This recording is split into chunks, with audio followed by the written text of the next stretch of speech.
I took a job at an abandoned mall, and it was the creepiest decision of my life. From the moment I stepped inside, the atmosphere was suffocating, and the rules for working there felt less like guidelines and more like a warning. This isn't just a tour. It's an unfiltered account of what really happens when you're alone in a place that should be dead, but feels terrifyingly alive. Desperation makes you do stupid things. That's what I kept telling myself as I stared at the job listing on my laptop screen at 2 in the morning. The glow of the monitor was the only light in my studio apartment, casting harsh shadows across the overdue bills scattered on my desk. 3 months unemployed. Savings account hovering near zero. Eviction notice taped to my door. I was drowning, and this job listing felt like a life raft, even if it looked like it might be made of rotting wood. The posting was strange from the start. No company name, just a phone number and a brief description that read like something from a fever dream. Night security position available. Abandoned commercial property in Montgomery County, Maryland. Minimal duties. Excellent pay. Must be comfortable working alone. Discretion required. The salary listed at the bottom made my heart skip. $35 an hour for what sounded like sitting in an empty building. That was more than double what I'd been making at my previous job before the company folded. I should have closed the browser. Should have kept scrolling through the legitimate security positions paying $12 an hour. But instead, I found myself reaching for my phone, my thumb hovering over the call button. The rational part of my brain screamed warnings, but the part of me that was terrified of being homeless screamed louder. I made the call. The man who answered didn't bother with pleasantries. His voice was rough, like gravel being crushed under tires. And he spoke with the clipped efficiency of someone who had made this same speech dozens of times before. His name was Vernon, he said, and he needed someone to start immediately. When I asked what the job actually entailed, he was evasive. You walk the property. You follow the rules. You don't ask questions.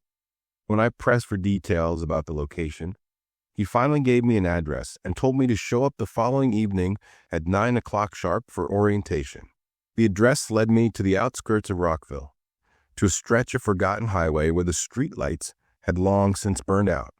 I almost missed a turn, the entrance obscured by overgrown vegetation and a rusted chain-link fence that hung open like a broken jaw. As my car bounced down the cracked access road, the building emerged from the darkness like something out of a nightmare. Westfield Crossing Mall. I remembered vaguely from childhood, a place my parents had taken me once or twice before newer, shinier shopping centers drew the crowds away. But the structure that loomed before me now bore little resemblance to those faded memories. The massive parking lot stretched out like an asphalt desert, empty except for the scattered debris of abandonment. Shopping carts lay on their sides, rust consuming their metal frames. Street lamps stood dark and dead, their glass covers shattered. The mall itself was a sprawling monument to decay, its once gleaming facade now stained with water damage and tagged with faded graffiti. I parked near the main entrance, where a single flickering security light cast sickly yellow illumination across the boarded-up glass doors. The November wind cut through my jacket as I stepped out of the car, carrying with it the smell of rot and old garbage. Every instinct I had told me to get back in my vehicle and drive away, but I thought about my empty bank account and forced myself forward. Vernon was waiting inside, visible through a gap in the boards where one panel had been removed. He was exactly what his voice had promised, late 60s, weathered face carved into a permanent scowl, wearing a security uniform that had seen better decades. He didn't smile when he saw me approaching. He simply pulled the board aside wider and gestured for me to enter. The interior of the mall hit me like a physical weight. The air was thick and stale, carrying that distinctive smell of abandonment, mildew, dust, and something else I couldn't quite identify. Something organic and wrong. The main concourse stretched out before us, a vast corridor of darkness broken only by Vernon's flashlight. The beam swept across empty storefronts with their security gates frozen halfway down, as if the mall had died mid-breath. Faded posters still clung to some walls, advertising sales from 5 years ago. The floor tiles were cracked and stained, and in the dim light, I could see the ghostly outlines where kiosks and benches had once stood. "You'll work 11 p.m. to 7 a.m. 5 nights a week," Vernon said, his voice echoing strangely in the cavernous space. "Your job is simple. Walk the designated route every 2 hours. Check that the doors remain secure.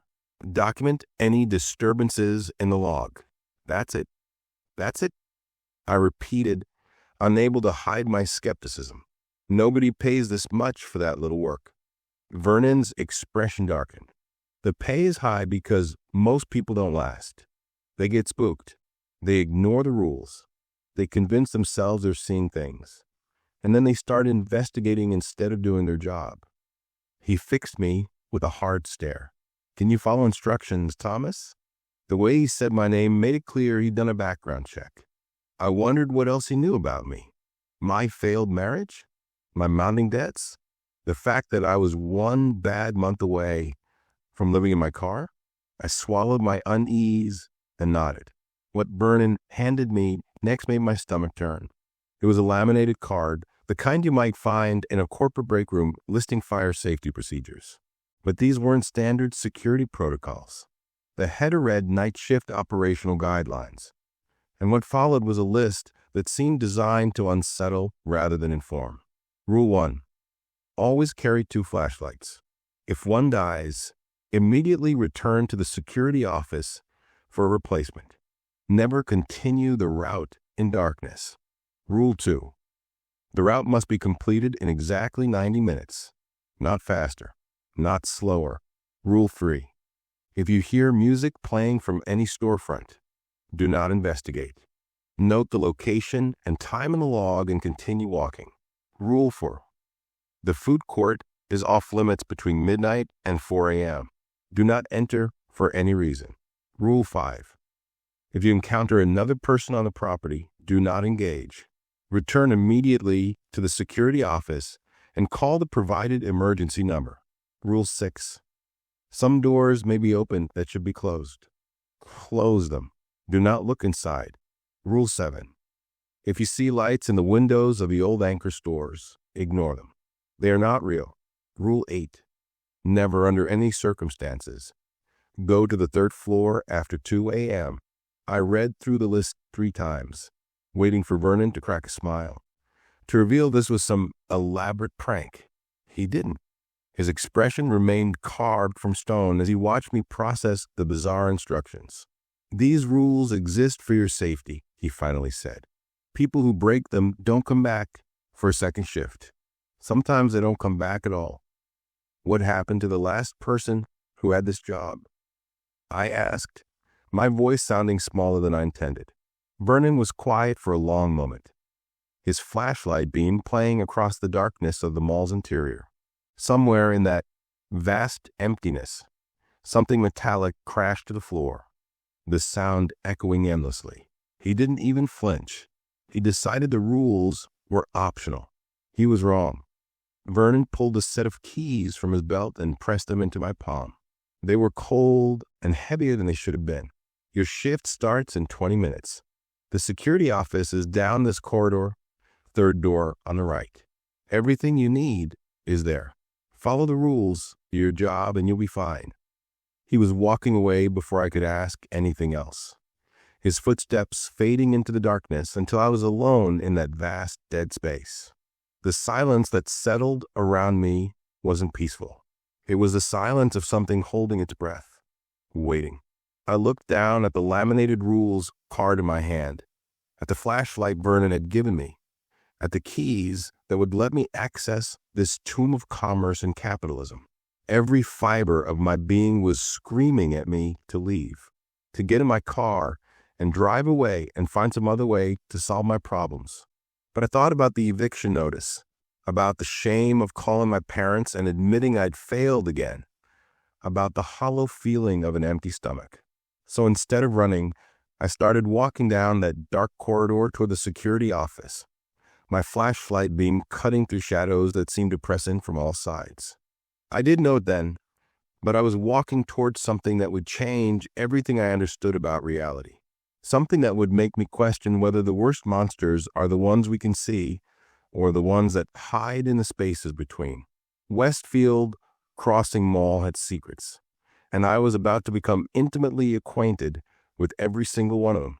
The security office was exactly where Vernon said it would be, a small room that had once been a mall management office. Inside, a metal desk held an ancient computer monitor, a logbook with curled pages, and a thermos of coffee that was still warm. Vernon must have prepared it before I arrived. The walls were covered with maps of the mall, each route carefully marked in red ink. On the desk, a digital clock blinked to 10:47 p.m., 13 minutes until my first patrol. I sat down in the creaking office chair and opened the logbook, curiosity getting the better of me. The entries from previous shifts were brief, almost cryptic. 11:45 p.m. Music heard from Radio Shack location. Noted. Continued route. 2:17 a.m. Door open at Sears entrance. Closed per protocol. 3:33 a.m. Motion detected third floor. Did not investigate per Rule 8. The handwriting changed every few pages. Different people recording their experiences in this place. But what struck me was how many entries ended abruptly. The last few pages filled with increasingly frantic notes before stopping entirely. The last entry before mine was dated 6 days ago. It read simply, "They're not following their own rules anymore. I'm not staying to find out why." The clock hit 11 p.m., and somewhere deep in the mall, I heard what sounded like footsteps. My shift had begun. The sound of footsteps echoed through the dead mall, and I felt every muscle in my body lock up. My hand hovered over the emergency number Vernon had programmed into the desk phone, but the footsteps faded before I could lift the receiver. Rule 5 flashed through my mind. If you encounter another person, return to the office immediately. But what if the sounds weren't a person? What if they were just the settling of an old building, the groan of stressed metal and rotting infrastructure? I forced myself to breathe, to think rationally. Old buildings made noise. That was normal. I grabbed both flashlights from the desk, testing each one twice to make sure they worked. The beams were strong and steady, cutting through the darkness of the security office. I tucked the laminated rule card into my shirt pocket where I could feel its weight against my chest, a constant reminder of the boundaries I couldn't cross. The route map showed a path that wound through the main concourse, past the empty storefronts of the East Wing, through a connector hallway to the West Wing, and finally looping back through what the map labeled as Service Corridor to return to the security office. 90 minutes, Vernon had said. Not faster, not slower. I checked my watch. 11:03 p.m. If I started now, I'd return at 12:33 a.m., leaving me time to document my findings before the next patrol at 1 a.m. The mall felt different now that I was alone. When Vernon had been here, his presence had provided a buffer against the oppressive atmosphere. Now, as I stepped out of the security office into the main concourse, that buffer was gone. The darkness seemed to have texture, pressing against my flashlight beam like something solid. My footsteps echoed too loudly, bouncing off walls and sealing in ways that made it sound like someone was walking behind me, matching my pace. I kept my beam focused ahead, sweeping it slowly from side to side. The storefronts passed like silent witnesses to my journey. A jewelry store with its display cases smashed, glass glittering on the floor like scattered stars. A bookstore with shelves collapsed inward, paperbacks swollen with water damage blooming across their covers like fungal growth. A children's clothing store where mannequins lay toppled, their plastic faces staring at nothing with painted smiles. But it was the Claire's accessories location that made me stop. My flashlight caught something moving inside, just a flicker at the edge of perception. I stepped closer to the security gate, peering through the gaps. The store was empty, stripped bare, except for some overturned display racks. Nothing moved. Nothing could have moved. Yet I was certain I'd seen something. A shadow shifting where no shadow should exist. Rule 3 whispered in my memory. If you hear music, note it and move on. But I hadn't heard music. I'd seen movement that wasn't covered by the rules, which meant I was supposed to use my own judgment. My judgment told me to get away from that storefront as quickly as possible. I continued walking, my pace quickening despite my efforts to stay calm. The east wing stretched endlessly ahead, and I realized how massive this mall truly was. In its prime, Westfield Crossing must have been a destination, a place where thousands of people spent their weekends and evenings. Now it was a mausoleum, and I was the sole mourner walking through its corpse. That's when I heard the first whisper. It was so quiet, I almost convinced myself I'd imagine it. A soft sound like fabric brushing against fabric, or breath being released slowly. I stopped walking, my flashlight frozen in place, and listened. The mall held its silence for a long moment, and then I heard it again, closer this time, a whisper that might have been words, but the syllables were too distorted to make out clearly.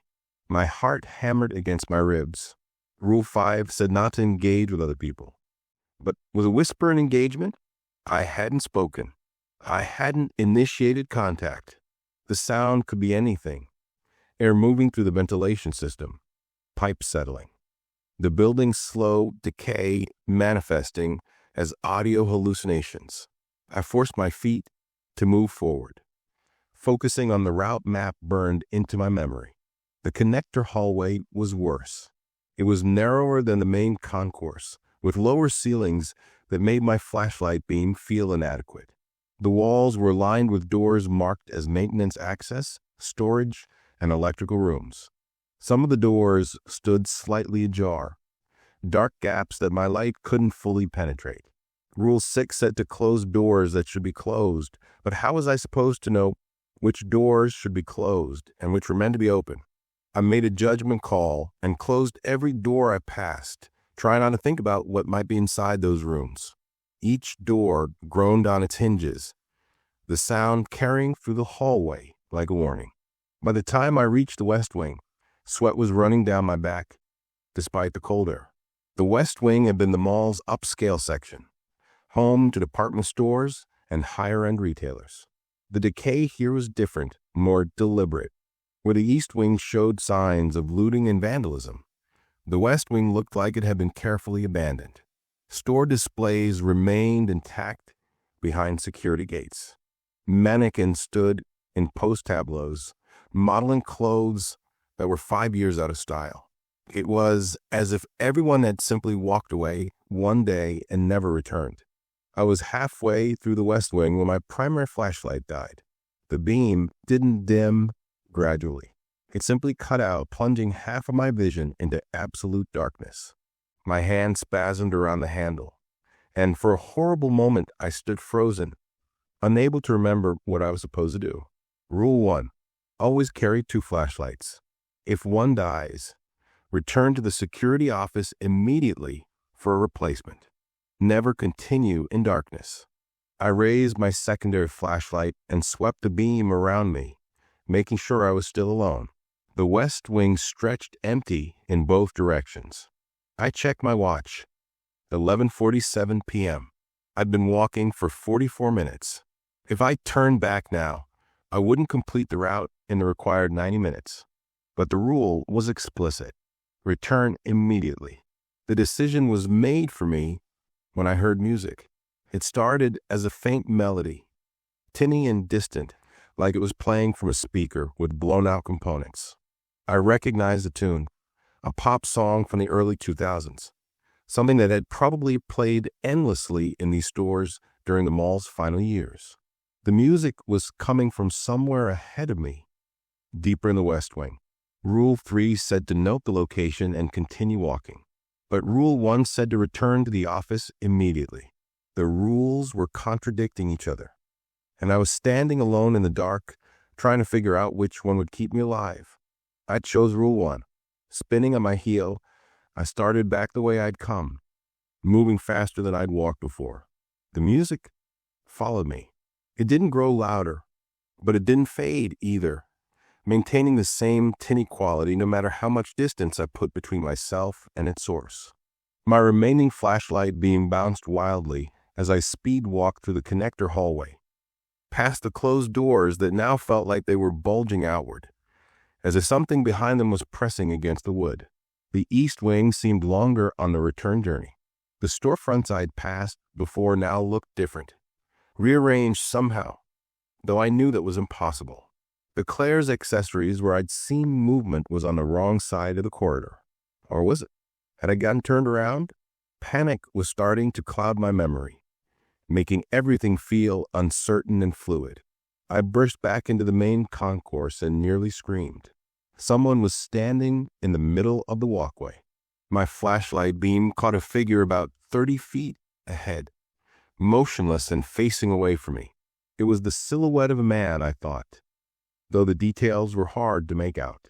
He was wearing what looked like a security uniform, dark fabric that blended with the shadows. For a wild moment, I thought Vernon had come back, that he was checking on me, testing me somehow. Then the figure's head began to turn, rotating far beyond the normal range of human neck movement. And I realized with creeping horror that whatever I was looking at wasn't Vernon, wasn't human at all. Rule 5 screamed in my mind. Do not engage. Return to the office. Call the emergency number. I ran. There's no dignity in admitting that, no bravery to claim. I simply turned and ran back toward the security office, my footsteps pounding against cracked tile, my breath coming in ragged gasps. Behind me, I heard other footsteps beginning to match my pace, but they sounded wrong, too many of them coming from multiple directions, converging on my position like I was prey being herded. The security office door was ahead, its outline barely visible in my flashlight beam. I hit the door at full speed, shouldering it open and slamming it shut behind me. My hands shook as I twisted the deadbolt, as if a locked door could stop whatever was out there. I grabbed the desk phone and dialed the emergency number, my fingers stabbing at the buttons. Vernon answered on the first ring. What happened? There's someone out there. I gasped, still trying to catch my breath. Multiple someones. They were following me, and one of them had said, "It moved wrong, Vernon. It moved in a way that shouldn't be possible." Are you in the office? Yes. Door locked? Yes. Then you're safe. Listen to me carefully, Thomas. What you saw is exactly why the rules exist. Do not go back out until your next scheduled patrol. Do not try to investigate. Just stay in the office. And when 1 a.m. comes, you follow the route again. This time, don't deviate. Don't make decisions based on what you think is reasonable. Follow the rules exactly as written. What the hell are they burning? What's walking around out there? The silence on the other end stretched so long I thought he'd hung up. When he finally spoke, his voice was heavy with something that might have been regret. This mall has a history, Thomas. Things happened here before it was built and during its operation. Those things left impressions. And sometimes impressions become something more. Something that wants to interact with the living. The rules keep you separate from them. As long as you follow the rules, they can't touch you. They can scare you, follow you, test you, but they can't hurt you. Break the rules and all bets are off. You could have told me this before I took the job. Would you have believed me? Would you have taken a job if I told you the truth? Vernon's laugh was bitter. Nobody believes until they see it for themselves. Now you've seen it. The question is, will you finish your shift, or will you be like all the others who ran and never came back? I looked at the clock on the desk. 12:04 a.m. I'd only been here just over an hour, and already my understanding of reality had been shattered. But I thought about my empty apartment, about the bills, about the desperate need that had brought me here in the first place. Fear was a luxury I couldn't afford. "I'll finish the shift," I heard myself say. "Good man. Replace your flashlight. There's a drawer in the desk with extras. At 1 a.m., you walk the route again. This time, you'll know what to expect. It won't be easier, but at least you won't be surprised." Vernon paused. "And Thomas? The things you see tonight are just the beginning. Each night, they test you a little more. Each night, you learn a little more about what this place really is. If you make it through the week, we'll talk about the mall's history, about what's really happening here." He hung up before I could ask anything else. I sat in that creaking office chair, listening to the sounds of the mall around me. Footsteps still echoed in the distance. Somewhere, that tinny music continued to play. And underneath it all, so quiet I might have been imagining it, I heard whispers, dozens of them, maybe hundreds, all speaking in voices too distorted to understand. I opened the desk drawer and found a dozen flashlights, all fully charged and ready. I replaced my dead one and tested both, watching the beams cut through the office darkness. 90 minutes felt like an eternity to wait, but it also felt like nowhere near enough time to prepare myself for going back out there. The logbook sat open on the desk, waiting for my entry. With shaking hands, I picked up the pen and wrote. 11:03 p.m. First patrol initiated. 11:47 p.m. Primary flashlight failed. Music heard from West Wing. Figure encountered in main concourse. Return to office per rules 1 and 5. Called emergency number. Advised to continue normal operations. My handwriting looked manic, the letters slanting wildly across the page. I wondered if the previous security guards had written in this same desperate scrawl, documenting their own encounters with whatever haunted Westfield Crossing Mall. I wondered how many of them had made it past their first night. The clock ticked toward 1 a.m., and despite everything in me that screamed to run, to get in my car and drive until I ran out of gas, I stayed in that chair. Because Vernon had been right about one thing. I needed this job. I needed it badly enough to face whatever was walking through the darkness outside that door. At 12:58 a.m., I stood up, checked both flashlights one final time, and touched the laminated rules card in my pocket. The weight of it was comforting, solid proof that I wasn't the first person to navigate this nightmare. Others had survived. Others had learned to coexist with whatever entities claimed this abandoned mall as their territory. I could do this. I had to do this. At exactly 1 a.m., I unlocked the door and stepped back into the darkness, ready for my second patrol. The mall seemed to exhale as I entered, a sound like satisfaction, as if it had been waiting for me to return. The things in the darkness had been waiting too. And this time, they were going to let me pass unchallenged. The second patrol should have been easier. I knew what to expect now. The footsteps, the whispers, the sense of being watched by things that existed just beyond the reach of my flashlight beam. Knowledge should have been armor. Instead, it felt like a target painted on my back. The entities in Westfield Crossing knew I'd seen them, knew I was aware of their presence. And that awareness had changed the rules of engagement in ways I didn't yet understand. I followed the route exactly as mapped, my watch synchronized to ensure I'd complete the circuit in precisely 90 minutes. The main concourse felt more oppressive this time, the darkness thicker somehow, resistant to my flashlight beams. The storefronts I passed seemed to pulse with a kind of malevolent life, and twice I caught glimpses of movement in my peripheral vision. Shadows that scattered when I turned my head to look directly at them. The music I'd heard earlier had stopped, but it had been replaced by something worse. A sound like breathing, deep and rhythmic, echoing through the mall's ventilation system. It was too loud to be human, too deliberate to be mechanical. Whatever was producing that sound had lungs the size of oil drums, and it was somewhere in the building with me, inhaling and exhaling in a pattern that almost matched my own frightened breathing. I reached the east wing without incident. though every nerve in my body was screaming danger. The Claire's accessories where I'd seen movement before now had its security gate fully raised, though I was certain it had been closed on my first patrol. Rule 6 said to close doors that should be closed, but it didn't say anything about security gates. I made a note in my mental log and kept walking, fighting the urge to investigate. That's when I noticed the photographs. They were taped to the walls between storefronts, black and white images that definitely hadn't been there an hour ago. I stopped to the first one, my flashlight illuminating a picture of the mall in its prime. The date stamp in the corner read, July 1989. The photo showed the grand opening.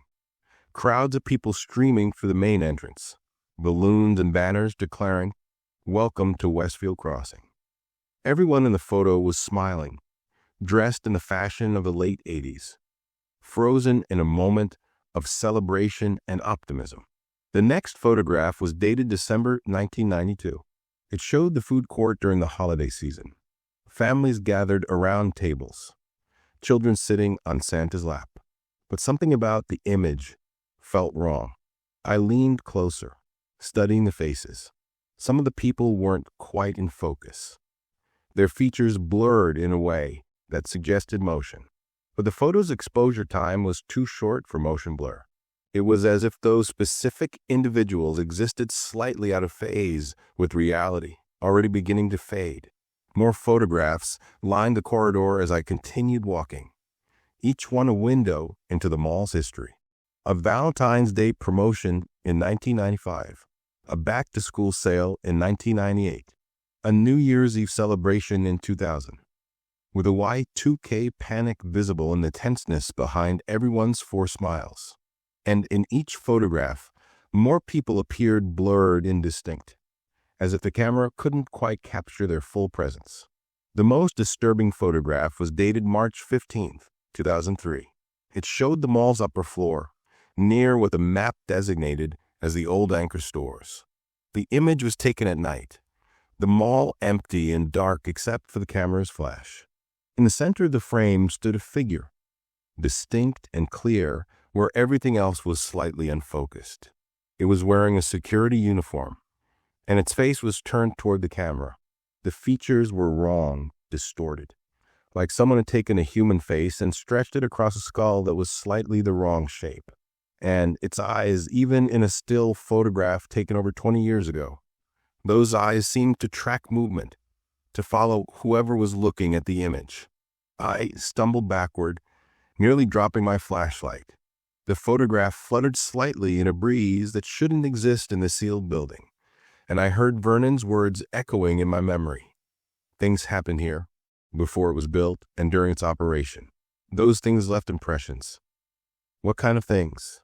What had happened at Westfield Crossing that could leave impressions strong enough to manifest as entities that stalked the darkness?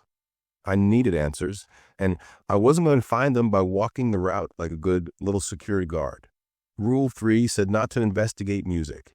Rule 5 said not to engage with other people. Rule 6 said not to look inside open doors. But none of the rules said I couldn't gather information about the mall itself. I'd seen a door marked administration near the security office. If there were records, files, any documentation about the mall's history, that's where they'd be kept. The decision crystallized in my mind even as I knew it was dangerous. I would complete this patrol according to protocol, return to the security office, and then during my break between routes, I'd investigate. I had to know what I was dealing with. Ignorance felt more dangerous than breaking the unwritten rules about curiosity.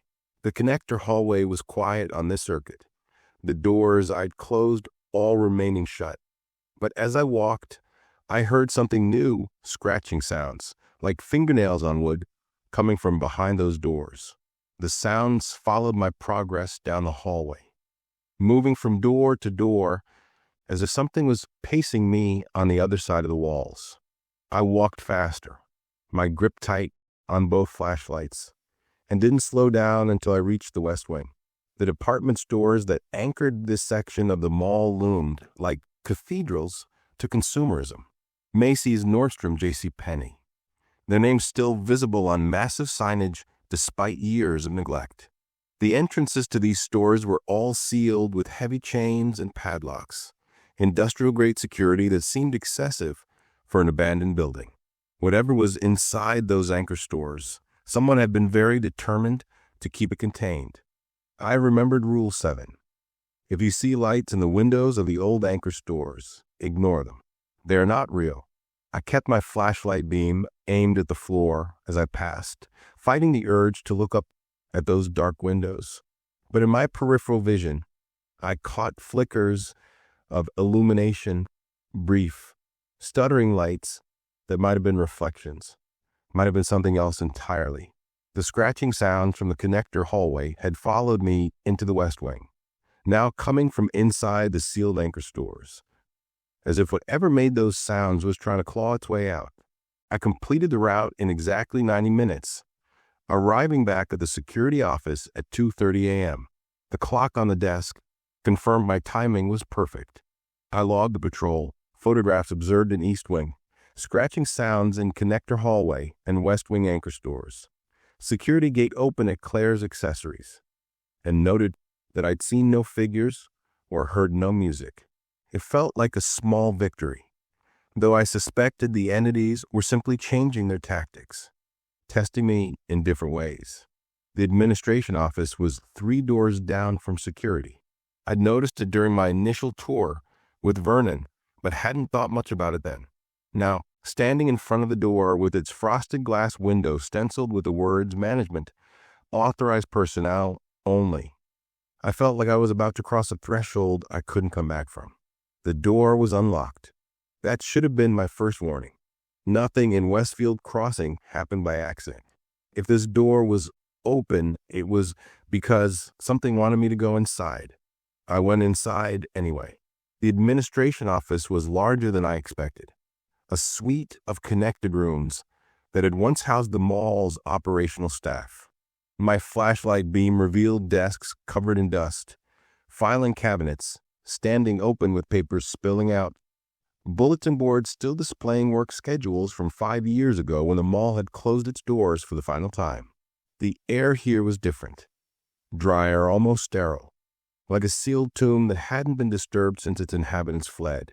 I started with the filing cabinets, looking for anything labeled incidents or security or complaints. What I found was more disturbing than I'd anticipated. The first folder I pulled was marked Employee Incidents 1989 to 1995. Inside were dozens of reports, handwritten forms documenting workplace accidents and strange occurrences. I scanned through them quickly, my flashlight beam jumping from page to page. Employee reports hearing voices in storage room. Investigation found no one present. Cashier at Cade Jewelers claims merchandise moved overnight despite locked cases. Maintenance worker refuses to enter East Wing Service corridor after hours. Claims he saw someone following him, but security cameras show he was alone. Third report this month of children crying in the mall after closing. No children found on premises. The reports grew more frequent and more disturbing as the years progressed. By the mid-90s, the documentation showed a pattern of employees requesting transfers, quitting without notice, refusing to work certain areas of the mall.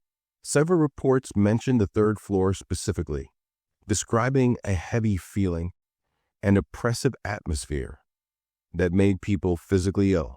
Rule 8 whispered in my mind, never under any circumstances go to the 3rd floor after 2 a.m. I pulled another folder. This one marked property history. Inside was a survey document dated 1985, 3 years before the mall's construction. The land where Westfield Crossing stood had previously been occupied by a psychiatric hospital, Riverside Mental Health Facility, operational from 1923 to 1982.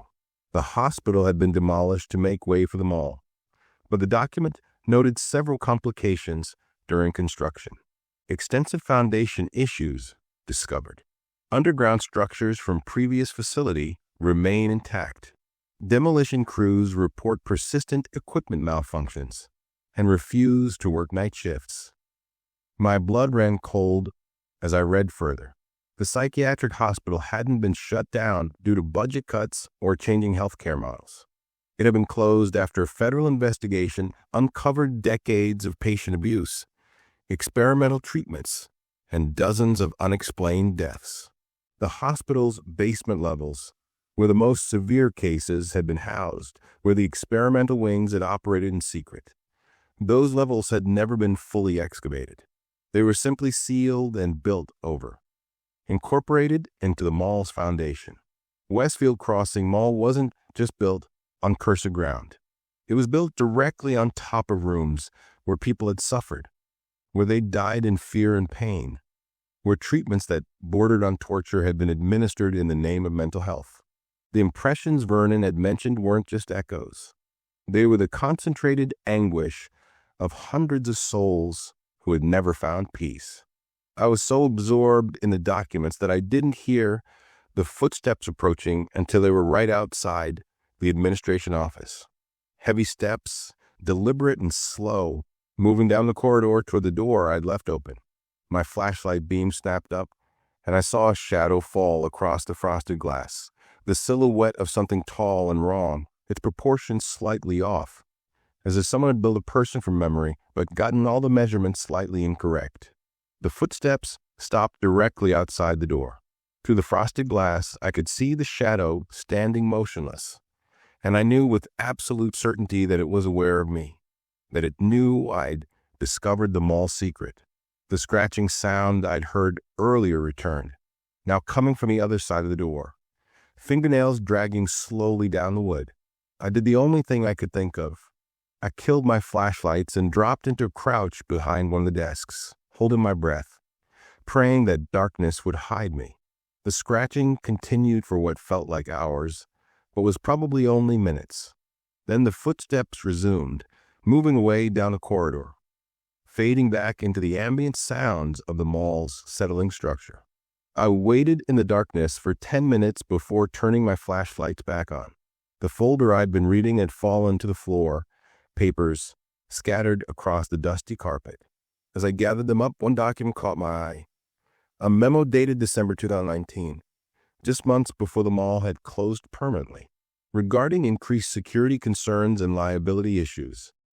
Recommend immediate closure of third floor to public. Recent incidents suggest structural instability may be triggering psychological distress in visitors and employees. Engineering team refuses to enter affected areas. Legal advises minimizing exposure until property can be sold or demolished. Psychological distress. That's what they called it. Not hauntings. Not manifestations of trauma from the psychiatric hospital that lurked beneath the mall's foundation. They'd blamed it on structural instability, on psychological distress, on anything that wouldn't reveal the truth. The truth that Westfield Crossing Mall was built on suffering, that it had been poisoned from its very inception, and that every person who'd worked or shopped here over the past 3 decades had been walking through a place where the boundary between the living and the dead had worn dangerously thin.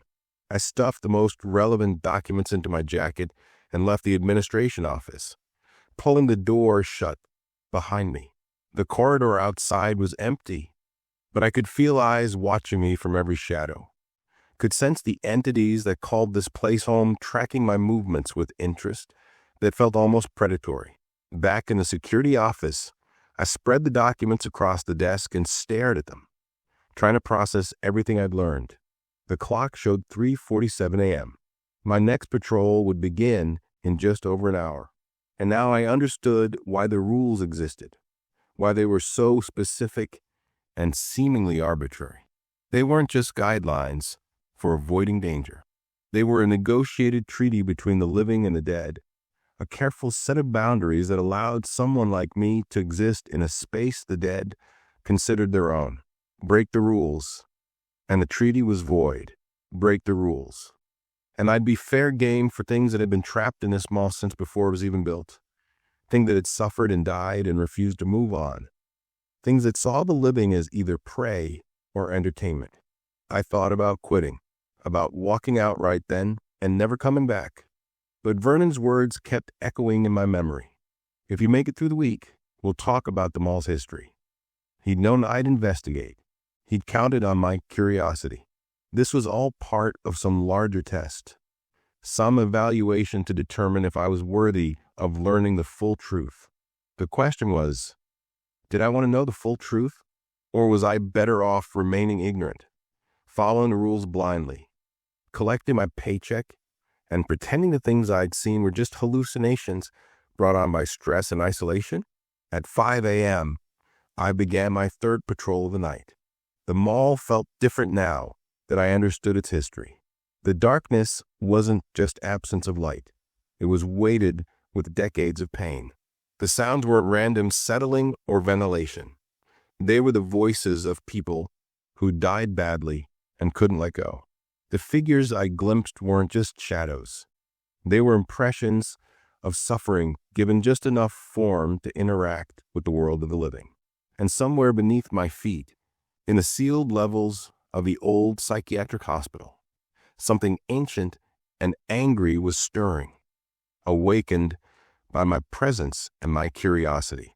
The scratching I'd heard wasn't coming from the walls or doors.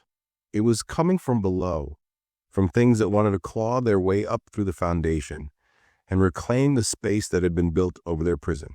I completed the patrol without incident, but every step felt like I was walking on eggshells. One wrong move away from triggering something I couldn't control. When I finally returned to the security office at 6:30 a.m., dawn was beginning to break outside. The first rays of sunlight creeping through the boarded windows of the mall's entrance. Light meant safety. Light meant the entities retreated to whatever shadows they call home. Light meant I'd survived my first full night at Westfield Crossing Mall. But as I sat in that creaking office chair, waiting for 7 a.m. and the end of my shift, I couldn't shake the feeling that survival was a relative term. I'd made it through the night, yes, but something fundamental had changed. The mall knew me now. The things that walked its corridors had measured me, tested me, evaluated my potential as either entertainment or threat. And tomorrow night, when I returned for my second shift, they'd be waiting with a whole new set of challenges. The real horror wasn't what I'd seen tonight. It was knowing that tonight was just the beginning. I didn't sleep that day. How could I? Every time I closed my eyes, I saw the distorted face from the photograph, heard the scratching sounds from beneath the mall's foundation, felt the weight of all those spirits pressed against the boundaries that separated us. Instead, I spent the daylight hours researching Riverside Mental Health Facility, digging through digitized newspaper archives and obscure forums dedicated to abandoned places and dark tourism. What I found made my first night at Westfield Crossing seem tame by comparison. Riverside hadn't just been shut down for abuse and experimental treatments. In 1981, a year before its closure, there had been an incident that the federal investigation had tried to bury. A fire in the basement levels, the experimental wings that existed in no official blueprints, had killed 17 patients and 3 staff members. The official report blamed faulty wiring and blocked exits. But statements from surviving staff members, buried deep in archived court documents, told a different story. The fire had started in what they called the observation chambers, isolation rooms where patients deemed too dangerous or too far gone were kept in solitary confinement for months, sometimes years. According to testimony, the patients in those rooms had been exhibiting increasingly strange behavior in the weeks before the fire. They'd stopped eating, stopped responding to stimuli, just sat in their cells and whispered to the walls. The night of the fire, multiple staff members reported that the patients seemed to know it was coming. They'd been found standing at their doors, faces pressed against the small windows, smiling as the smoke filled the corridors. The fire had been investigated as potential arson, but no accelerant was ever found. It had simply started simultaneously in multiple locations throughout the basement levels, as if the building itself had decided to burn. And when firefighters finally reached the observation chambers, they found something that wasn't included in any official report, but was whispered about in the statements that investigators had tried to suppress. The patients who died in those chambers weren't burned.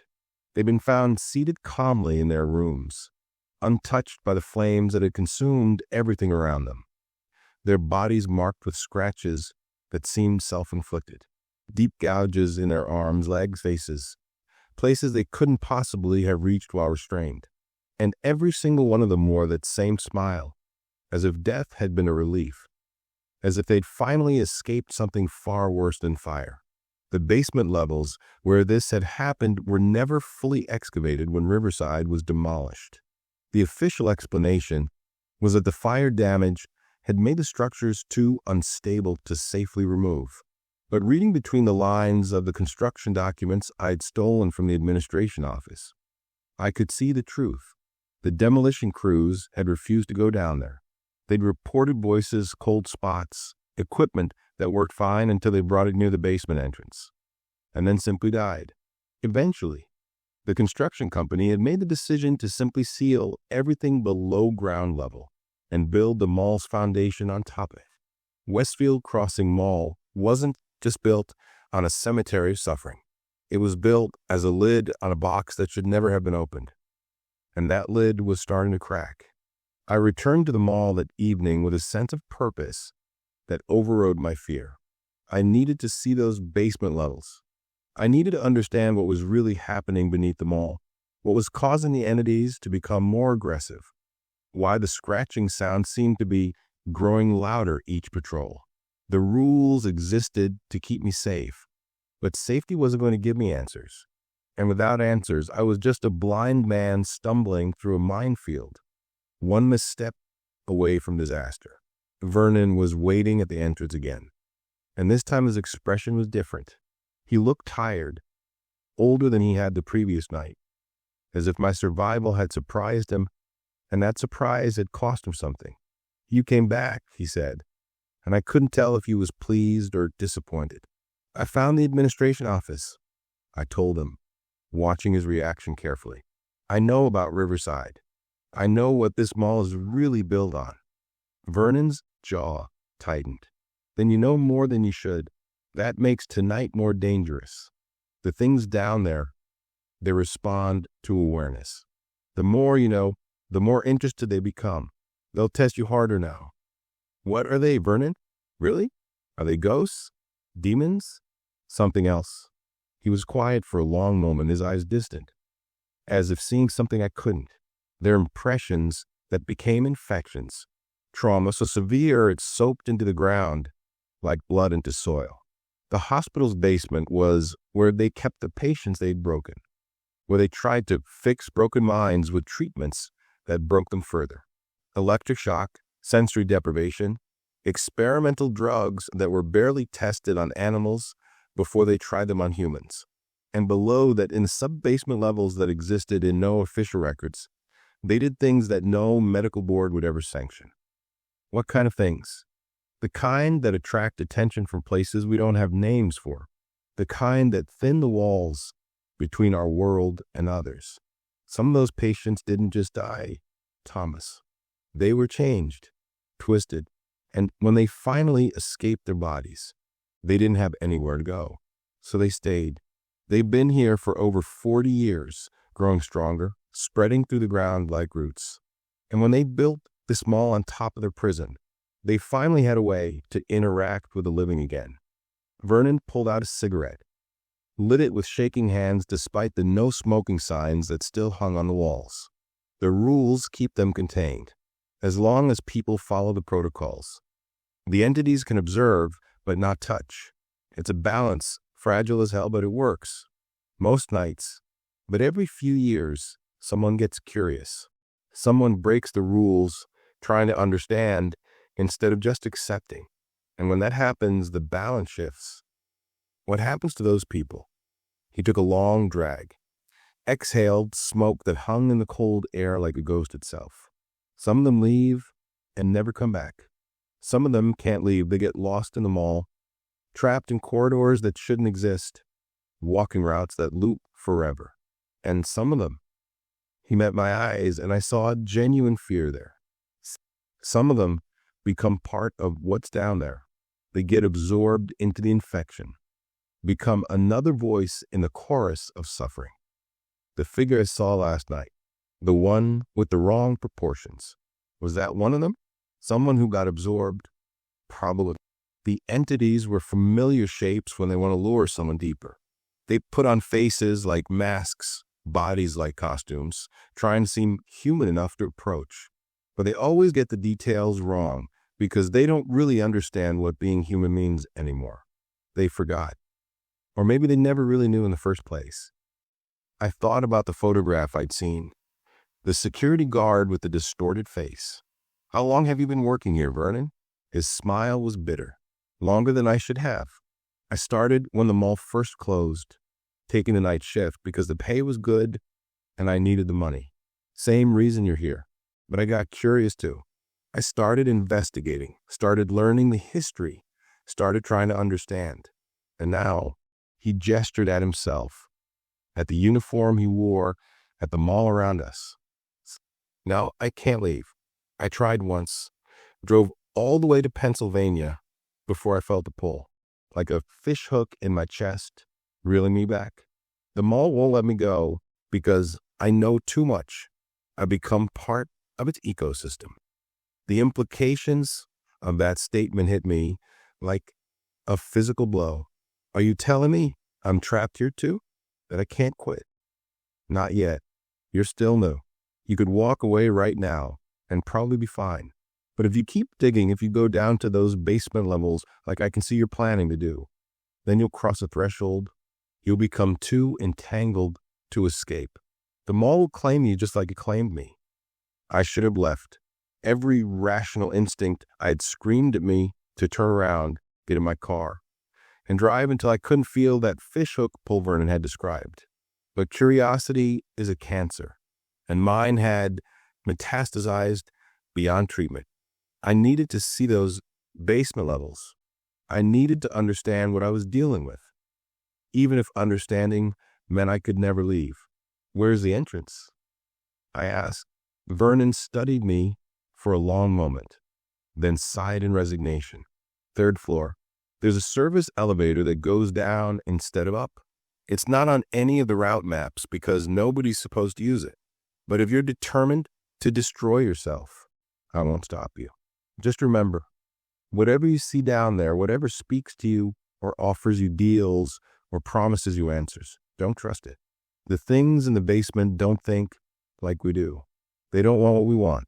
They just want to spread the infection, to pull more people into their suffering so they won't be alone in it. He handed me a key, old and tarnished, with a tag that read SE authorized maintenance only. Service elevator. My ticket to the hospital's sealed basement levels. One more thing, Vernon said as I turned to leave.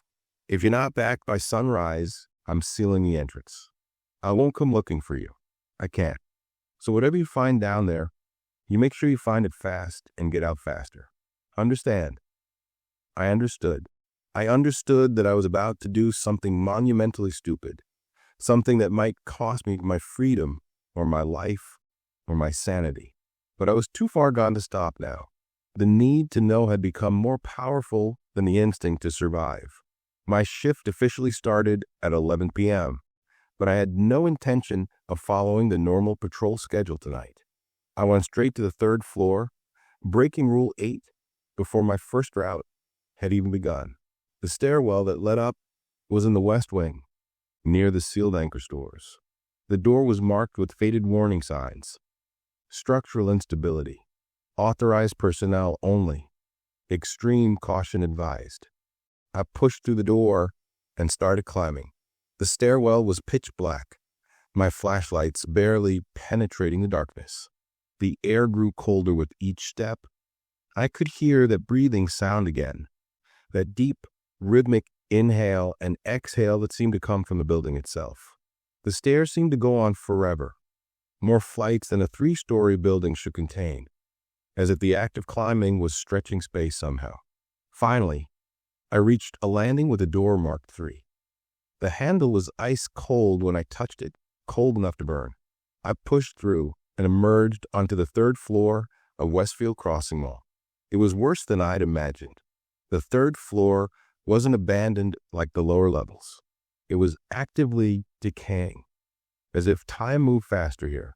The ceiling was collapsed in places, revealing twisted metal supports and hanging electrical wires. Water damage had turned the walls black with mold, and the floor tiles were buckled and broken, with gaps that showed darkness beneath. The storefronts up here were different too, older businesses, chained that hadn't existed in decades, as if this level of the mall existed in multiple time periods simultaneously. But it was the doors that made me stop and stare. Every storefront, every entrance, every doorway on the third floor was covered in scratches. Deep gouges in the metal security gates, claw marks in the wooden door frames, fingernail scratches in the glass that hadn't yet shattered. Someone or something had tried desperately to get out of every room on this floor, or to get in. The service elevator was at the far end of the main corridor, past storefronts whose signs I could barely read through the decay. I forced myself to walk, not run, to maintain some semblance of control over my fear. As I passed each doorway, I heard whispers from inside, voices speaking in languages I didn't recognize, in tones that ranged from pleading to threatening to seductive. The entities were aware of me, tracking my progress, trying to lure me into investigation. I kept walking. The service elevator looked like something from an industrial nightmare. Heavy steel doors, rust bleeding down their surface like old blood, warning signs that had faded to illegibility. I inserted Vernon's key into the control panel beside the elevator, and for a moment nothing happened. Then, with a groan that sounded almost organic, the doors began to slide open. The elevator car was empty, lit by a single flickering bulb that cast everything in sickly yellow light. The control panel inside had only two buttons, one marked with an up arrow, one with a down arrow. No floor numbers, no emergency stop, no phone, just up and down, as if the basement I was about to visit existed outside the normal structure of the building.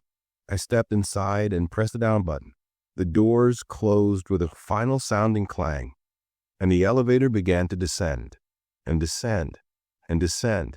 We passed what should have been ground level, past what should have been parking structure, kept dropping into depths that shouldn't exist beneath a Maryland shopping mall.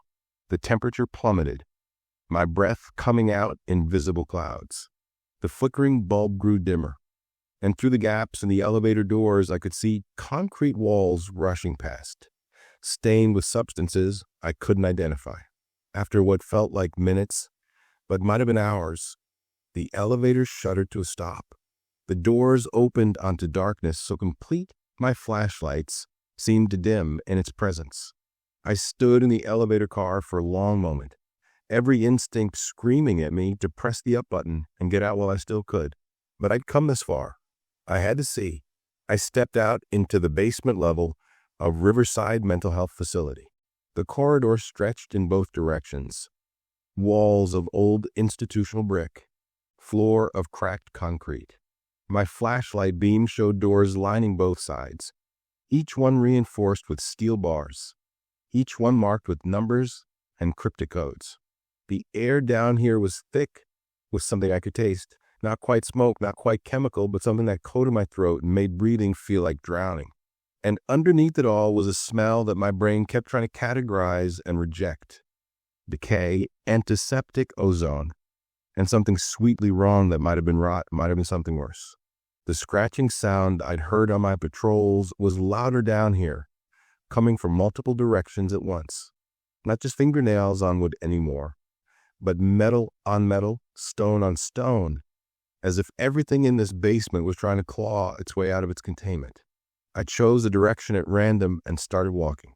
The doors I passed had small windows, and despite every warning I had been given, I looked inside. The first room was empty except for a metal bed frame bolted to the floor and walls covered in that same desperate scratching. The second room contained medical equipment I didn't recognize, machines with wires and electrodes, restraint chairs, instruments that looked more like torture devices than therapeutic tools. The third room wasn't empty. A figure sat on the bed, facing away from the door. It was wearing a hospital gown, thin and stained, and its posture was too still, too perfect, like a mannequin positioned for display. My flashlight beam caught the back of its head, and I saw hair that hung in lank strands, skin that was the color of old paper. As I watched, the figure's head began to turn, rotating on its neck with mechanical precision. I ran. I didn't wait to see its face, didn't stay to confirm whether it was human or entity or something in between. I ran back toward the elevator, my flashlights bouncing wildly, my breath coming in panic gasps. Behind me, I heard a door opening, then another, then a dozen more. The corridor filled with sounds, footsteps, whispers. That horrible scratching multiplied 100-fold. But I also heard something else, a voice clear and distinct among the chaos, calling my name. Thomas, stop running. I can show you the truth. The voice was coming from a door at the end of the corridor, a door marked with a symbol I didn't recognize, a circle with lines radiating from it like a sun or like an explosion. Against all reason, my feet slowed. The voice was familiar somehow, though I couldn't place it. It didn't sound threatening. It sounded tired, sad, like someone who'd been waiting a very long time for someone to listen. I approached the door. The window was covered from the inside, but I could see light bleeding around the edges. Real light, warm and yellow, not the cold fluorescence of the corridor. My hand reached for the door handle before my brain could stop it. The door was unlocked. It swung open to reveal a room that shouldn't exist. It was an office, furnished like something from the 1970s, with panel walls, a heavy desk with a rotary phone, filing cabinets against one wall, and bookshelves lined with medical texts and journals. A man sat behind the desk dressed in a white coat, his face kind and grandfatherly. He looked up at me with eyes that might have been warm if they contained any actual warmth. Thomas, he said, and his voice was the one that had called to me. Please sit down. We have so much to discuss. I knew this was wrong, knew that everything about this situation was a trap designed to ensnare me. But I was so desperate for answers, so tired of stumbling blind through horror, that I found myself stepping into the room and closing the door behind me. The sounds from the corridor cut off immediately, leaving us in silence that felt almost peaceful. My name is Dr. Raymond Marsh, the man said. I was the director of Riverside's experimental psychology wing, and I've been waiting down here for 43 years for someone to finally find me. He gestured to a chair across from his desk, and like a puppet on strings, I sat. Dr. Marsh smiled, and the expression made my skin crawl even though I couldn't articulate why. You want to understand what happened here, he continued. You want to know why the mall is haunted, why the entities exist, why following the rules keeps you safe. I can tell you everything. But first, you need to understand that everything you think you know about reality is fundamentally incorrect. He pulled a file from his desk drawer, thick with yellow papers, and laid it between us. The label read, Project Threshold Classified. We weren't trying to cure mental illness here, Thomas. We were trying to create something new, a bridge between the conscious mind and something else, something that exists in the spaces between thoughts, between moments, between the living and the dead. And we succeeded. My mouth was dry. I wanted to run, but my body wouldn't respond. Dr. Marsh continued, his voice hypnotic, drawing me deeper into his explanation. The patients in the observation chambers, they were our successes. We'd opened their minds completely, broken down the barriers that keep human consciousness contained and isolated. They could see everything, feel everything, exist in multiple states simultaneously. They were becoming something transcendent. They were in agony, I managed to say. The report said they were catatonic, unresponsive. They were adjusting, Dr. Marsh interrupted, and his smile widened. The human mind isn't designed for that much input, that much awareness. It takes time to adapt. We were giving them that time, keeping them safe while they transformed. But then the fire happened, and everything we'd built was destroyed. The patients died, but their consciousness, their expanded, transcendent consciousness, it didn't die with them. It soaked into the building, into the ground, creating the infection you've observed. He leaned forward, his eyes gleaming with something that might have been madness or might have been revelation. And I chose to stay with him. When the fire started, when I realized what was happening, I made a choice. I let the transformation take me. I've been down here ever since, existing between states, watching them all grow above us, waiting for someone who could understand, someone who could help us finish the work. The horrible truth was crystallizing in my mind. You started the fire. You killed those people on purpose. I freed them, Dr. Marsh corrected. I gave them transcendence. And now, with your help, we can give it to everyone. The mall is the perfect vector. Thousands of people passed through it over the years, each one leaving traces of consciousness behind, each one adding to the infection strength. We're close now, Thomas, so close to critical mass. When enough awareness has accumulated, the boundaries will collapse completely. The entities will be able to spread beyond the mall, beyond the city, until everyone is part of the collective consciousness. No more isolation. No more loneliness, just endless connection, endless understanding. I forced myself to stand, my legs shaking. You're insane. You're not offering transcendence. You're offering obliteration. Dr. Marsh's smile never wavered. You'll understand eventually. You've already been exposed to the infection. Every breath you've taken in this mall, every moment you've spent in proximity to the entities, it's been seeping into you, changing you. By tomorrow night, you'll start to see what I see, feel what I feel, and you'll realize that resistance is just fear of transformation. I backed toward the door, but it wouldn't open. The handle turned uselessly in my grip. Dr. Marsh stood slowly, and as he did, his form began to flicker, to shift between states. One moment he was a kindly old doctor. The next, he was something skeletal and wrong, held together by will and infection rather than flesh and bone. You can't leave yet, Thomas. We have so much work to do. The office began to change around me. The walls started breathing, in and out, the wood paneling rippling like skin. The books on the shelves opened themselves, pages flipping to reveal text that writhed and reformed, trying to force meaning directly into my brain. The desk between us split like a mouth, and I could see down into depths that held things I didn't have names for. That's when I remembered the rule card in my pocket, the laminated instructions Vernon had given me, the boundaries that kept the entities at bay. I pulled it out with shaking hands and began reading aloud, my voice cutting through the chaos Dr. Marsh had created. Rule 1. Always carry 2 flashlights. The office flickered, reality asserting itself in brief stutters. Rule 2. The route must be completed in exactly 90 minutes. Dr. Marsh's form solidified, becoming more concrete and less fluid. Rule 3. If you hear music, do not investigate. The walls stopped breathing, becoming just walls again.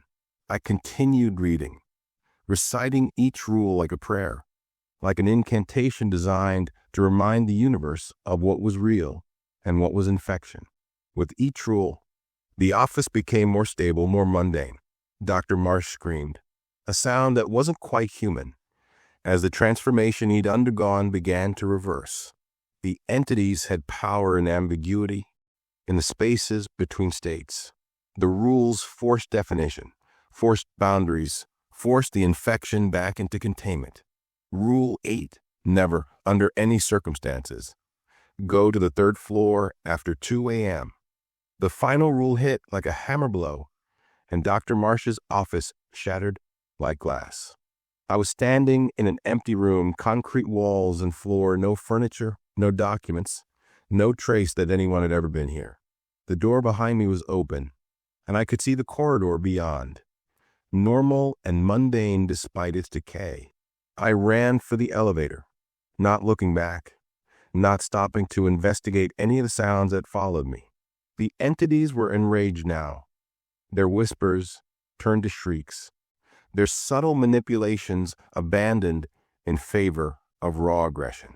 Doors slammed open as I passed, figures emerging that I refused to look at directly. The scratching sound became deafening, as if 1,000 fingernails were trying to tear through the walls. The elevator was still there, doors open, waiting. I threw myself inside and pressed the up button, my hand slamming it repeatedly as if that would make the elevator rise faster. The doors closed just as something reached the elevator shaft, something that hit the steel doors hard enough to dent them. The elevator began to rise, and I sagged against the back wall, gasping for breath, my entire body shaking. I'd found the source of the infection. I'd learned the truth about Riverside and the mall and the entities that walked its corridors. But I'd also learned something more terrifying.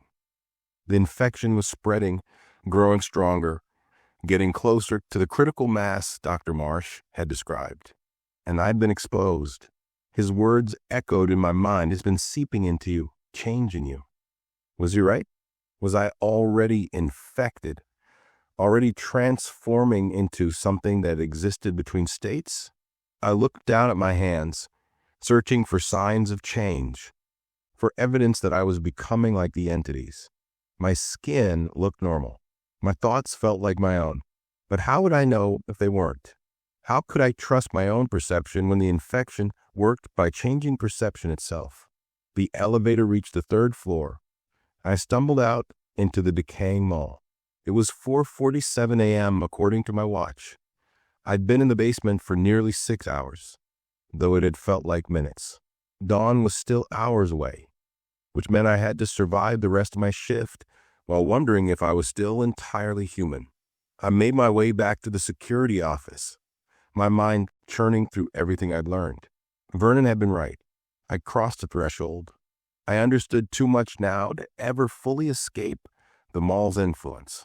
Even if I quit, even if I never came back, I'd always know what was growing in the darkness beneath Westfield Crossing. I'd always hear the whispers of the transformed consciousness Dr. Marsh had created. Always feel that pull trying to draw me back. The question was no longer whether I could escape. It was whether I wanted to. Because despite the horror, despite the danger, despite everything rational that told me to run, I was curious. I wanted to understand more. I wanted to see where this infection led, what would happen when it reached critical mass, what transcendence or obliteration waited on the other side of transformation. And that curiosity, I realized with creeping dread, might be the first sign that the infection had already taken root in my mind. No more isolation, no more loneliness, just endless connection, endless understanding. I forced myself to stand, my legs shaking. You're insane. You're not offering transcendence. You're offering obliteration. Dr. Marsh's smile never wavered. You'll understand eventually. You've already been exposed to the infection. Every breath you've taken in this mall, every moment you've spent in proximity to the entities, it's been seeping into you, changing you. By tomorrow night, you'll start to see what I see, feel what I feel, and you'll realize that resistance is just fear of transformation. I backed toward the door, but it wouldn't open. The handle turned uselessly in my grip. Dr. Marsh stood slowly, and as he did, his form began to flicker, to shift between states. One moment he was a kindly old doctor. The next he was something skeletal and wrong, held together by will and infection rather than flesh and bone. You can't leave yet, Thomas. We have so much work to do. The office began to change around me. The walls started breathing, in and out, the wood paneling rippling like skin. The books on the shelves opened themselves, pages flipping to reveal text that writhed and reformed, trying to force meaning directly into my brain. The desk between us split like a mouth, and I could see down into depths that held things I didn't have names for. That's when I remembered the rule card in my pocket, the laminated instructions Vernon had given me, the boundaries that kept the entities at bay. I pulled it out with shaking hands and began reading aloud, my voice cutting through the chaos Dr. Marsh had created. Rule 1. Always carry 2 flashlights. The office flickered, reality asserting itself in brief stutters. Rule 2. The route must be completed in exactly 90 minutes. Dr. Marsh's form solidified, becoming more concrete and less fluid. Rule 3. If you hear music, do not investigate. The walls stopped breathing, becoming just walls again. I continued reading, reciting each rule like a prayer, like an incantation designed to remind the universe of what was real and what was infection. With each rule, the office became more stable, more mundane. Dr. Marsh screamed, a sound that wasn't quite human, as the transformation he'd undergone began to reverse. The entities had power in ambiguity, in the spaces between states. The rules forced definition, forced boundaries, forced the infection back into containment. Rule 8, never, under any circumstances, go to the 3rd floor after 2 a.m. The final rule hit like a hammer blow, and Dr. Marsh's office shattered like glass. I was standing in an empty room, concrete walls and floor, no furniture, no documents, no trace that anyone had ever been here. The door behind me was open, and I could see the corridor beyond, normal and mundane despite its decay. I ran for the elevator, not looking back, not stopping to investigate any of the sounds that followed me. The entities were enraged now. Their whispers turned to shrieks, their subtle manipulations abandoned in favor of raw aggression. Doors slammed open as I passed, figures emerging that I refused to look at directly. The scratching sound became deafening, as if 1,000 fingernails were trying to tear through the walls. The elevator was still there, doors open, waiting.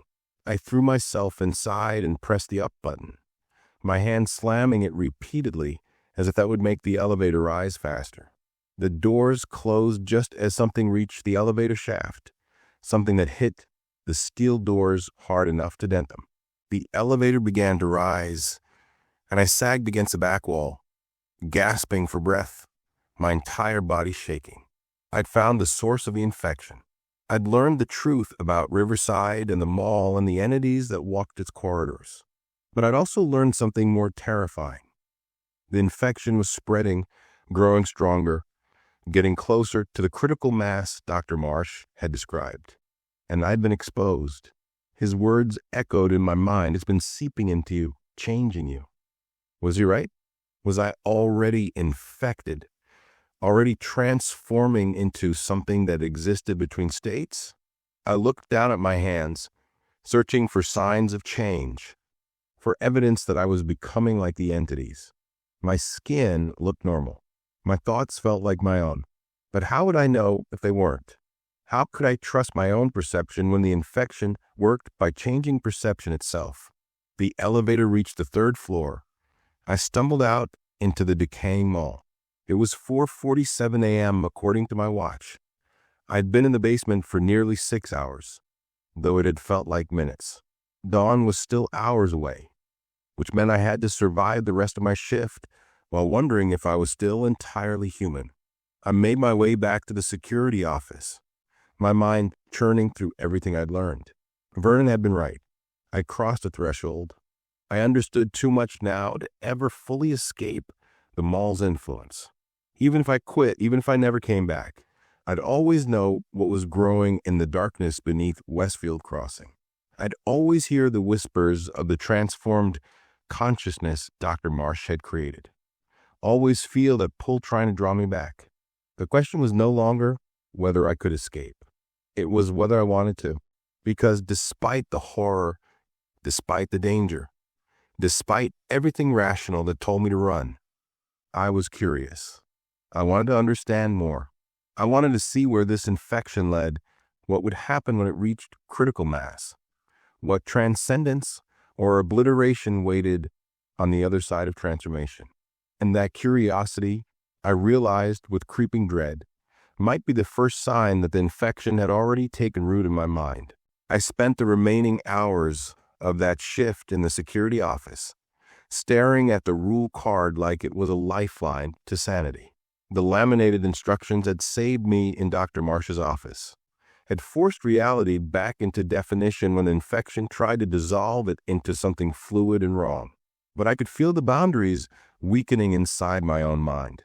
Thoughts that weren't quite mine kept surfacing. Whispers of connection, promises of understanding, seductive visions of consciousness expanded beyond the prison of individual identity. Vernon found me there at 7 a.m., sitting in the dark with both flashlights dead on the desk before me. I hadn't bothered to replace them when they died 20 minutes earlier. The sunrise filtering through the boarded windows provided enough illumination. And besides, some part of me has started to wonder if I really needed light anymore. If maybe I could see in the darkness now the way the entities did. You went down, Vernon said. It wasn't a question. He could see it on me. Whatever mark the basement had left. How bad was it? I told him everything. About Dr. Marsh, about Project Threshold, about the expanded consciousness experiment that had created the infection, about the plan to spread it beyond the mall, to bring everyone into the collective. Vernon listened without interrupting, his expression growing more haggard with each detail. When I finished, he looked older than the building around us. It's worse than I thought, he said quietly. I knew the hospital had done experiments, but I didn't know they'd succeeded. Didn't know the infection was deliberate. He sat down heavily in the desk chair. Do you feel different? Change. I don't know. Maybe. Probably. I met his eyes. Dr. Marsh said I'd been exposed just by being here, that it was already inside me. Was he right? Vernon was silent for a long moment. Everyone who works here long enough gets touched by it. The infection's subtle at first. Just small changes in how you think, how you perceive. You start noticing patterns that aren't quite there, hearing meanings in random sounds, feeling connections to things that should be separate. Most people quit before it goes further. But some of us, he gestured at himself, at me. Some of us stay long enough to become part of the ecosystem, not fully transformed like the entities, but not fully human anymore either. Somewhere in between. Can it be stopped? The infection, the spread. Is there any way to contain it? Fire, Vernon said bluntly. Burn the whole mall to the ground. Sterilize the earth beneath it. Salt the ruins so nothing ever grows here again. That's the only way to be sure. But nobody will do it. The property is owned by a development company that's been sitting on it for years, waiting for the right buyer. They'll never approve demolition while there's a chance of profit. I thought about the documents I'd seen, about the engineers who'd refused to enter the basement, about the legal memos recommending closure and citing liability. They know something's wrong here. The previous owners knew. Why hasn't anyone done anything? Because knowing and proving are different things. You can't tell people that a mall is haunted by the tortured consciousness of psychiatric patients whose minds were deliberately shattered in illegal experiments. They'll think you're crazy. So everyone just passes the problem along. Sell the property, take the loss. Let someone else deal with it. Meanwhile, the infection grows stronger, spreads further, gets closer to Dr. Marsh's critical mass. Vernon pulled out a flask from his jacket and took a long drink. He didn't offer to share. I've been here 15 years, Thomas. I've watched dozens of people come and go. Most of them quit after one night like they should. A few stick around for a week or two before the nightmares drive them away. But every once in a while, someone like you comes along. Someone curious enough and desperate enough to go deeper than they should. And those people either become like me, trapped here, part of the infrastructure, or they become something else entirely. What do you mean something else? The entities need anchors in the physical world, touchstones that can interact with the living, lure them deeper, facilitate the spread. Dr. Marsh is one of those anchors. but he's stuck in the basement. He can't reach the people who pass through the mall anymore. Can't accelerate the infection the way he wants to. So the entities look for new anchors, people who've been exposed enough to be malleable, but are still human enough to walk freely through the world. The implications hit me like a freight train. You think they're trying to turn me into an anchor. I know they are. That's why Dr. Marsh revealed himself to you. Why he explained everything so freely. He's recruiting you, Thomas. Trying to make you understand the infection so you'll stop resisting it. So let it transform you into something that can help spread it beyond these walls. I wanted to deny it, to insist I'd never cooperate with something so monstrous. But I couldn't quite form the words, because part of me, a growing part, was curious about what transformation would feel like. Part of me wanted to understand the expanded consciousness Dr. Marsh had described. Wanted to experience connection without the isolation of individual identity. And that curiosity was exactly what the infection fed on. Vernon must have seen something in my expression, because he leaned forward, his voice urgent. Listen to me. You can still walk away. It's been less than 48 hours. The infection hasn't taken root yet. You quit now. You stay away from this place. You might be fine. You'll have nightmares for a while. Maybe some lingering sensitivity to places where boundaries are thin. But you'll still be you. Stay for another shift. Go down to the basement again. Let your curiosity pull you deeper. And there's no coming back. What about you? If I leave, we'll take over the night shift. That's not your problem. I'm already gone. Has been for years. But you still have a chance. He stood up, pressing the flask into my hands. Go home, Thomas. Sleep. Think about what you really want.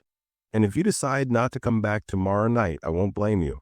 I'll just find the next desperate fool who needs money badly enough to ignore the red flags. I took the flask, but didn't drink. The weight of it felt significant, like he was passing me something more than just alcohol. A warning maybe, or a farewell. If I don't come back, what happens to you? Vernon smiled, but there was no humor in it. I keep doing what I've been doing, walking the routes, following the rules, keeping the infection contained as best I can, until eventually I slip up or the entities get strong enough to override the protocols. And then I become like Dr. Marsh, stuck between states neither living nor dead, just conscious forever in the spaces where I shouldn't be. He walked toward the door, then paused. For what it's worth, you'd be good at this job. You're smart, adaptable, respectful of the boundaries. But being good at surviving hell doesn't mean you should volunteer to stay there. He left me alone in the security office, and I sat there watching the sun rise higher through the boarded windows. The mall around me was silent now. The entities retreated to wherever they went during daylight hours. It felt almost peaceful, almost normal. Just an abandoned building decaying quietly, waiting for its next chapter. But I knew the truth now.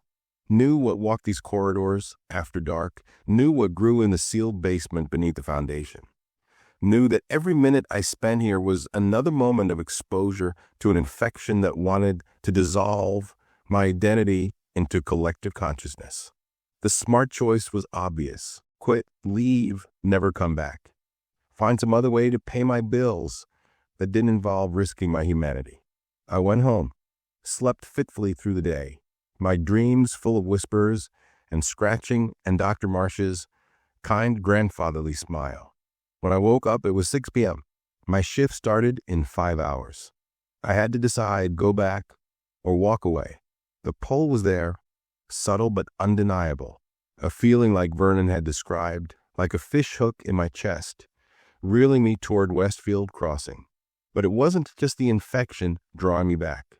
It was curiosity, that same relentless need to understand that had driven me to the basement in the first place. I'd glimpsed something in Dr. Marsh's office, something vast and terrible and weirdly beautiful. The promise of consciousness without boundaries, connection without isolation, understanding without the limitations of individual perception. Was that transformation or obliteration? Was there really a difference? At 10:30 p.m., I got in my car and started driving. I told myself I was just going to tell Vernon in person that I quit, that I owed him that much courtesy. But when I arrived at the mall and saw the building looming in the darkness, I knew I was lying to myself. I was here because I had to be, because the infection had its hooks in me, or because my curiosity had always been a form of infection itself. Vernon was waiting at the entrance. He looked sad, but not surprised when he saw me. Couldn't stay away? I need to understand what's really happening here, not just the surface level stuff about entities and rules.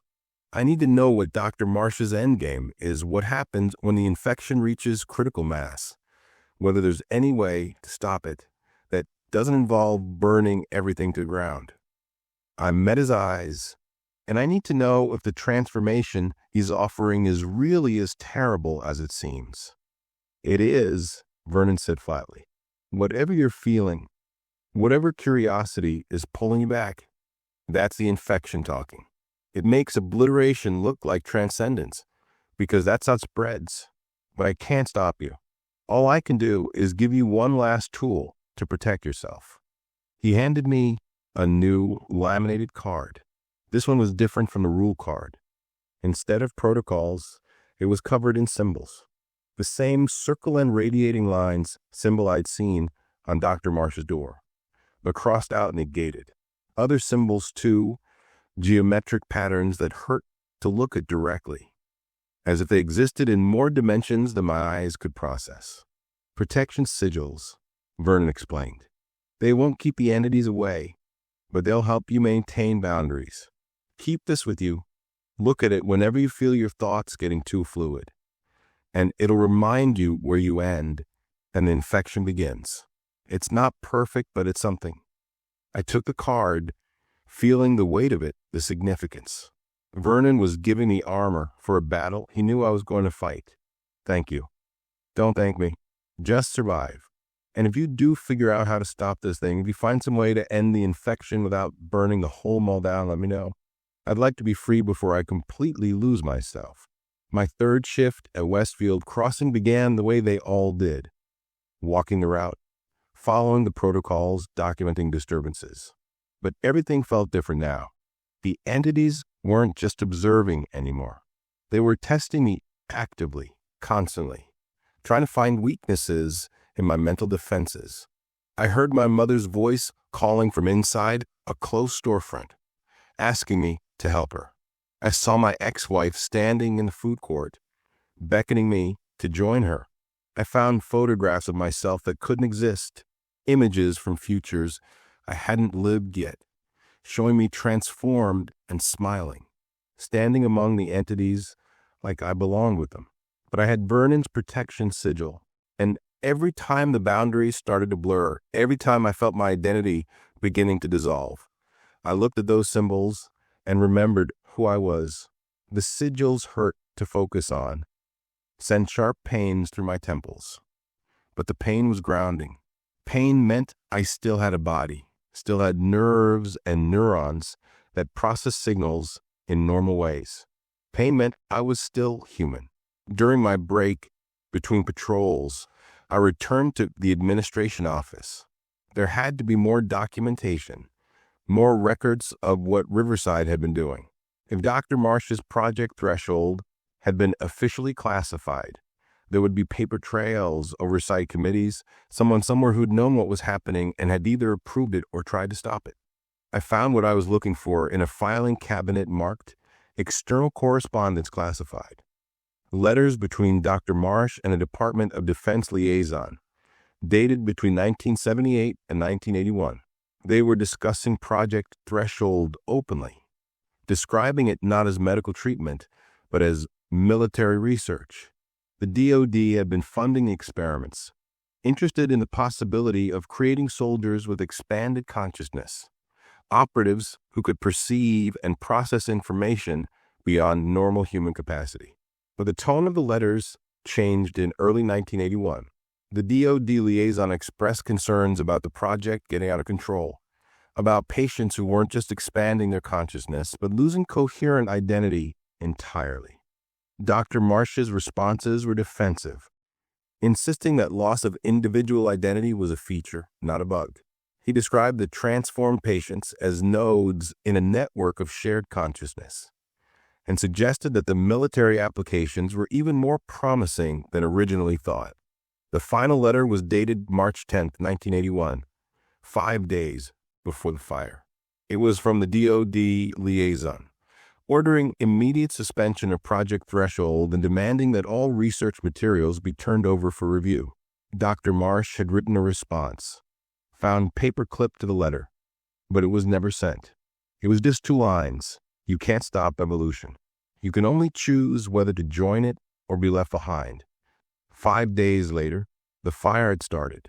Dr. Marsh had chosen obliteration for himself and his patients rather than allow the project to be shut down. And now, 43 years later, he was still down there in the basement, still pursuing his vision of forced transcendence, still trying to finish what the DoD had tried to stop. I photographed every document with my phone, building evidence that I didn't quite know what to do with. Who could I tell? Who would believe me? And even if someone did believe me, what could they do? The entities weren't bound by physical laws. You couldn't arrest consciousness that existed between states. You couldn't charge a dead man with crimes committed decades ago. But maybe I could expose the truth. Maybe I could document everything happening at Westfield Crossing and share it widely enough that the property owners would be forced to take action. Public pressure, media attention, liability concerns. Those were tools that might work where conventional solutions failed. That's what I'm doing now. Why I'm writing this all down, recording every detail of my time at the mall. This isn't just a horror story.